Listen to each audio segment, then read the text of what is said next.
Il Veneto gioca di squadra, restiamo al primo posto per la ricchezza e varietà di offerta turistica. Ne è convinto il professor Amerigo Restucci, presidente dell'Istituto regionale Ville Venete, che presenta la sua ricetta per superare la crisi dopo il coronavirus. Se Venezia è al quarto posto, almeno era prima di questa terribile epidemia, al quarto posto per attrattività turistica dopo Roma, Pompei e il Colosseo, il Veneto era ed è ancora al primo posto come attrattività di viaggiatori, perché c'ha la montagna di Cortina, la collina, le città con una loro identità, penso a Verona, penso a Treviso, penso a Vicenza, e allora le lagune. E allora è questa la sfida che si può portare avanti. Il Veneto è un modello. Ci guardano come modello.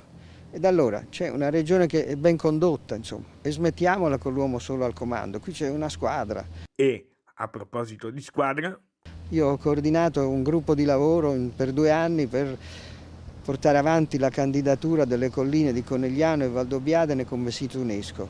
Dopo 2 anni ce l'abbiamo fatta e questo luogo importante del Veneto è diventato il 44esimo sito italiano dell'UNESCO.